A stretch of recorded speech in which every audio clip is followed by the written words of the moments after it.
Lo abbiamo ucciso e smembrato, non è stato facile né fisicamente né emotivamente, un massacro. Così Lorena Veniera ha descritto agli investigatori l'omicidio del figlio Alessandro, 39 anni, avvenuto il 26 luglio scorso.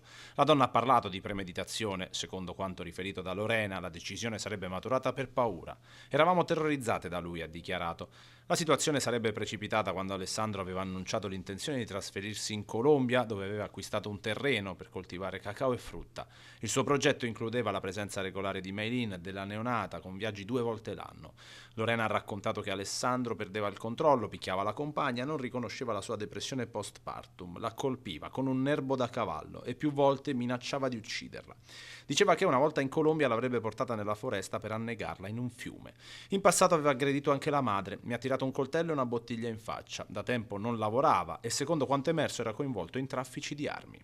A dare l'allarme era stata proprio Maylin che nella notte tra il 30 e il 31 luglio ha chiamato il 112 per chiedere aiuto, ma è stata fermata dalla suocera. Ha quindi parlato di rumori sospetti in casa, convincendo gli operatori che si era trattato di un malinteso. Solo la mattina seguente, approfittando di un momento in cui Lorena non poteva vederla, è riuscita a contattare nuovamente i carabinieri e a confessare. Durante la chiamata, Lorena da un'altra stanza avrebbe cercato di farla desistere, ripetendole: Maylin, ricordati quanto ti voglio bene.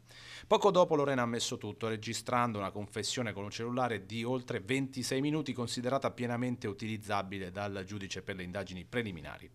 Dalla testimonianza e dai documenti emergono nuovi particolari. Alessandro venne sedato con una confezione di sonniferi sciolti nella limonata, seguiti da 2 iniezioni di insulina.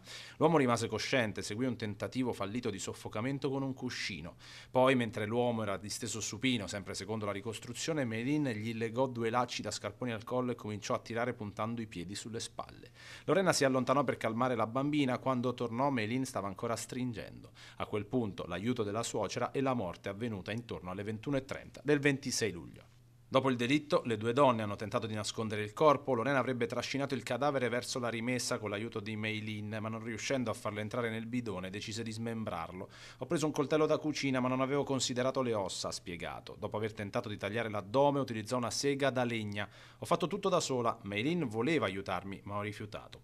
Il corpo è stato sistemato poi nel contenitore, coperto con la calce acquistata su Amazon. L'occultamento si concluse a 1 di notte. Le 2 donne sono ora indagate per omicidio aggravato e occultamento di cadavere.